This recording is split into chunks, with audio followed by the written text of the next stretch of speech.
உம்மை போல நல்ல தேவன் யாரும் இல்லையே, உம்மை போல வல்ல தேவன் யாரும் இல்லையே.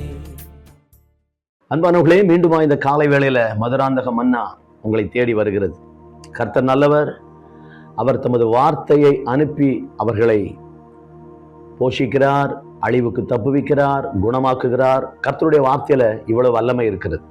இன்றைக்கும் இந்த வார்த்தை நம்மோடு பேச விரும்புகிறது. ஆதியாகமம் 6ஆம் அதிகாரம் 13வது வசனத்தில் தேவன் நோவாவை நோக்கி, மாம்சமான யாவரின் முடிவும் எனக்கு முன்பாக வந்தது என்றார். மனிதனின் முடிவு எனக்கு முன்பாக வந்தது. அதாவது வாழ்க்கை முடிய போகிறது. நம்முடைய வாழ்க்கையின் ஆரம்பத்தை மட்டுமல்ல, நம்முடைய வாழ்க்கையின் முடிவையும் அறிந்தவர். ஆனால் முடிவு நன்றாயிருக்க வேண்டும். பிரசங்கி 7ஆம் அதிகாரம் 8ஆம் வசனத்துல ஒரு காரியத்தின் துவக்கத்தை பார்க்கலும் முடிவு நல்லதுன்னு இருக்கு. நம்ம இந்த உலகத்தில் நமது வாழ்க்கையை ஆரம்பித்து வைத்தவர் அல்லது நமது வாழ்க்கையை கொண்டு வந்தவர். நமது துவக்கம் அவர்தான், நம்முடைய முடிவு அவர்தான். அவரோடு நாம் ஆரம்பித்தால், அவரோடு முடித்தால் வாழ்க்கை மிக அருமையாய் முடியும். ஏனென்றால் இந்த வாழ்க்கை முடியும் போது இன்னொரு வாழ்க்கை ஆரம்பிக்கிறது. அன்றைக்கு முழு உலகத்தின் முடிவும் வந்தது என்று ஆண்டவர் சொன்னார். 2ஆம் உலகம், இன்றைக்கு நாம் இருக்கக்கூடிய இந்த உலகத்தின் முடிவை பற்றியும் ஆண்டவர் பேசும்போது, நோவாவின் நாட்களில் எப்படி நடந்ததோ அப்படியே மனுஷகுமாரன் வருங்காலத்திலும் நடக்கும் என்று சொன்னார். அப்படியானால் இந்த 2வது இப்போது நீங்க வாழக்கூடிய, நாம் வாழக்கூடிய இந்த உலகத்துக்கு ஒரு முடிவு வருகிறது. இந்த உலகத்துக்கு மட்டுமல்ல, எல்லாவற்றுக்கும் ஒரு முடிவு சமீபமாயிற்று. எல்லாவற்றிற்கும் முடிவு சமீபமாயிற்றுன்னு பைபிள்ல புதிய ஏற்பாட்டில் வாசிக்கிறோம். இந்த உலகம் ஒரு முடிவை நோக்கி போய்கொண்டிருக்கிறது. இன்னும் பல 1000 ஆண்டுகள் வாழ்வோம், இல்லை இல்லை இல்லை. சில 100 ஆண்டுகள் வாழ்வோம், இல்லை இல்லை இல்லை. சில 100 ஆண்டுகள் சொல்ல முடியாது. அடுத்து ஒரு 100 ஆண்டு வாழ்வோமா? சந்தேகம்தான். இன்னொரு 50 ஆண்டுகள் போகுமா? சந்தேகம்தான். ஏனென்றால் உலகத்தின் சூழ்நிலை அப்படி போய்கொண்டிருக்கிறது. ஆண்டவர் இயேசு தம்முடைய வருகைக்கு எதெல்லாம் அடையாளம் என்று சொன்னாரோ அவைகள் நிறைவேறி கொண்டிருக்கின்றன. அன்றைக்கு மனிதனின் பாவம் உச்ச கட்டத்தை அடைந்தது. அன்றைய உலகத்தில் நோவா என்கிற ஒரு மனிதனின் குடும்பத்தை தவிர மற்ற அனைவரும் தங்கள் வழியை கெடுத்து கொண்டிருந்தார்கள்.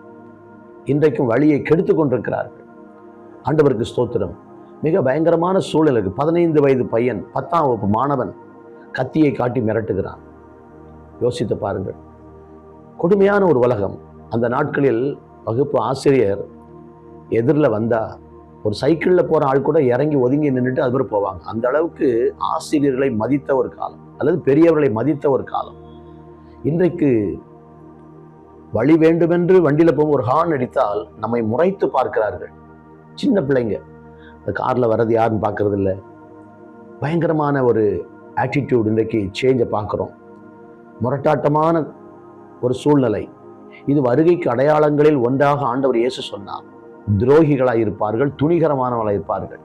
அன்றைக்கு பாவம் பெருகின போது மாம்சமான யாவரின் முடிவு எனக்கு முன்பாக வந்ததுன்னு ஆண்டவர் சொன்னார். இந்த உலகம் ஒரு முடிவை நோக்கி போய்கொண்டிருக்கிறது.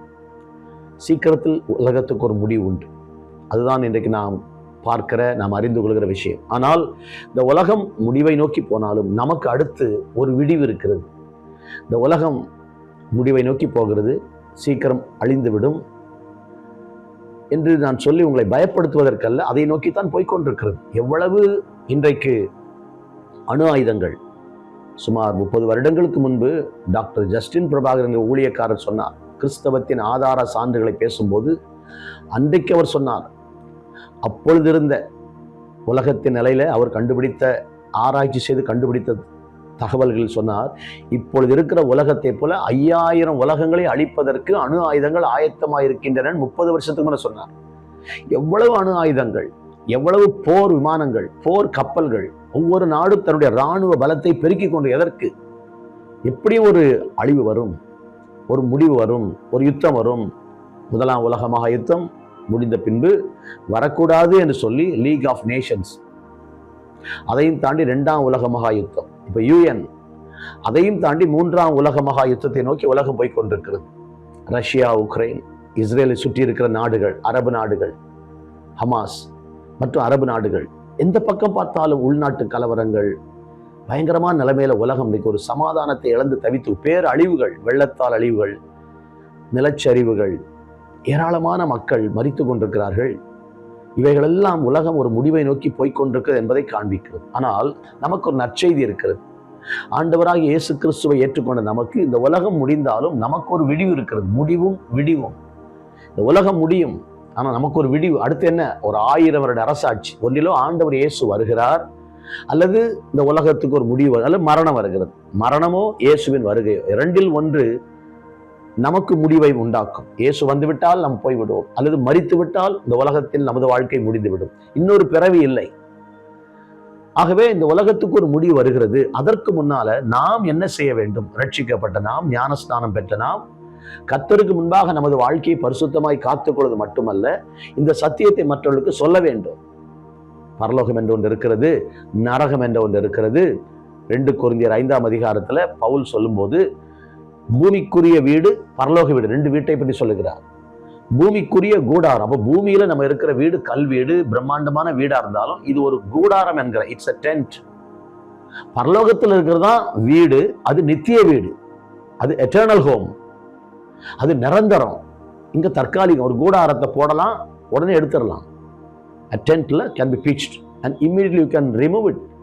ஒரு கூடாரத்தை போடலாம், ஒரு ஃபங்க்ஷனுக்கு போடலாம், ஒரு ஷாமியானா போடலாம், 2 hours 3 hours எடுத்துடலாம். ஆனால் ஒரு வீடு கட்டிடம் என்று அப்படி அல்ல, பல வருடங்களுக்கு இருக்கு. அதே போல கர்த்தர் நமக்கு கட்டுகிறது தான் வீடு, நாம் கட்டுகிறதெல்லாம் கூடாரம். ஸோ இந்த உலகத்தில் கூடாரத்தில் தான் இருக்கிறோம். இந்த கூடாரத்தில் பாரம் சுமந்து தவிக்கிறோம் என்று பவுல் சொல்லுகிறார். ஏன்னா எதற்கு? அங்க போறதுக்கு, அதை தரித்து கொள்ள, அங்க போவதற்கு. இந்த வாஞ்சையோடு ஒவ்வொரு நாளும் வாழ்வோமாக. இந்த உலகத்தின் காரியங்கள் ஒரு முடிவை நோக்கி போய்கொண்டிருக்கின்றன. சீக்கிரத்தில் உலகத்துக்கு ஒரு முடிவு வரும். அதற்கு முன்னால் நம்ம ஆண்டவர் இயேசுவின் வருகை இருக்கும்.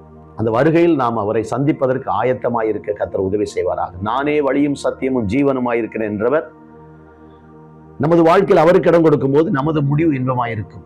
நல்ல மனுஷனுடைய நடைகள் கர்த்தரால் உறுதிப்படும். நீ உத்தமனை பார்த்து செம்மையான நோக்கியிரு, அந்த மனுஷனுடைய முடிவு சமாதானம். ஒரு உத்தமனாய் வாழும்போது அவன் முடிவு சமாதானம். அவரோடு வாழப்போகிறோம். ஆண்டவருக்கு ஸ்தோத்திரம். ஏசாயாவில் 21ஆம் அதிகாரத்துல நீங்க வாசித்தீங்கன்னா, ஒரு ஜாமக்காரன், நைட்ல வாட்ச்மேன், அவன்கிட்ட கேட்குறாங்க, நைட் எவ்வளவு நேரம் போயிருக்கு, இன்னும் பகல் வர்றதுக்கு எவ்வளவு நேரம் இருக்குன்னு கேட்குறேன். நைட்டு எவ்வளவு, இரவு எவ்வளவு சென்று போயிட்டு, இத்தனை மணி ஆயிட்டு சொன்னா போதும். ஆனா அவன் என்ன சொல்லுகிறான்? ஏசாயாவில் ஜாமக்காரன், ராக்காலமும் வருகிறது, விடியற்காலம் வருகிறது, அப்படி சொல்றாரு. இரவு எவ்வளவு சென்று போயிட்டுன்னு கேட்கும்போது ராக்காலம் வருகிறது, விடியற்காலம் வருகிறது. அப்போ ஒரு விடியற்காலம் வருதுன்னு சொல்றாரு. இரவு எவ்வளவு நேரம் போயிருக்கு, ராத்திரி 12 மணி திரும்பி எழுந்தோம், டைம் என்னாச்சுன்னு பாக்குறோம்ல, அது மாதிரி இரவு எவ்வளவு சென்று போயிட்டுன்னு கேட்க, அதற்கு ஜாமக்காரன், விடியற்காலம் வருகிறது, ராக்காலம் வருகிறது. என்ன சொல்லியிருப்போம்? பொதுவாக என்ன சொல்லுவாங்க? என்னங்க டைம் ஆச்சுன்னு கேட்டா, ராத்திரி மணி 2 மணி ஆயிட்டுன்னு சொல்லுவோம், அவ்வளவுதான் சொல்லுவோம். ஆனா இவன் என்ன சொல்றான்? அந்த ஜாமக்காரன், விடியற்காலமும் வருகிறது, அடுத்து ஒரு ராக்காலம் வருது. ஆண்டவரை ஏற்றுக்கொண்டவர்களுக்கு வருவது விடியற்காலம். ஆண்டவரை ஏற்றுக்கொள்ளாத மக்களுக்கு அதுதான் ராக்காலம். ஆண்டவர் நமக்கு ஒரு விடியற் காலத்தை வைத்திருக்க. ஒரு விடியற் காலம் விவசாயிக்கு சந்தோஷம், வேலைக்கு போறவங்களுக்கு சந்தோஷம், வியாபாரிகளுக்கு சந்தோஷம், காலையில் எழுந்து வேலை செய்து பணம் சம்பாதிக்க அல்ல பல காரியங்களை செய்ய விடியற் காலம் என்பது ஒரு சந்தோஷமான சூழ்நிலை. அதனால நான் வேதம் சொல்லுகிறது, சாயங்காலத்தில் அழுகை தங்கும், விடியற் காலத்தில் களிப்புண்டாகும். ஒரு விடியற் காலம், களிப்பான விடியற் காலம் வருகிறது. முடிவும் விடிவும். இந்த உலகத்துக்கு ஒரு முடிவு, ஆனா நமக்கு ஒரு விடிவு. தண்ணீர் கவலைகள் எல்லாம் நீங்கி பரமனோடு வாழப்போகிறோம். அந்த வாழ்க்கைக்கு நீங்கள் ஆயத்தமா இருக்கிறீர்களா? அதுதான் கேள்வி. இந்த உலகத்தில் இரவு பகலாக ஓடி ஓடி உழைத்து பணம் சேர்த்து பிரயாசப்பட்டு அதை கோட்டை விட்டுறக்கூடாது. ஆண்டவர் கிருபை தருவாராக. ஒவ்வொரு நாளும் பரலோக சிந்தையோடு கூட வாழ்வோம். பரலோக சிந்தை கொண்டு உமக்காய் பணி செய்வேன் நான் அனுதீனமும். அந்த எண்ணத்தோட வாழ்வோம். இயேசு சீக்கிரம் வருகிறார். பரலோக பிதாவே, இந்த உலகத்துக்கு ஒரு முடிவு, ஆனால் உங்களுடைய பிள்ளைகளை எங்களுக்கு ஒரு விடிவு, எங்களுக்கு ஒரு விடியற் காலம் வருகிறது. அதை நோக்கி நாங்கள் ஒரு நாள் பயணிக்க கிருபைத்தார். இந்த வார்த்தைகளை கேட்கிற ஒவ்வொருவரையும் ஆசீர்வதி. அந்த நாள் இந்த நாளா இருந்தாலும் நாங்கள் ஆயத்தம் என்று சொல்லுகிற அளவுக்கு எங்கள் வாழ்க்கை காணப்பட கிருபைத்தார். நாங்கள் மட்டுமல்ல, எங்கள் குடும்பத்தில் இருக்கிற எல்லாரும் ஆயத்தமா இருக்க உதவி செய்யும். முக்கிய மகிமை உண்டாகட்டும். இயேசுவின் நாமத்தில் வேண்டுகிறோம் பிதாவே, ஆமென்.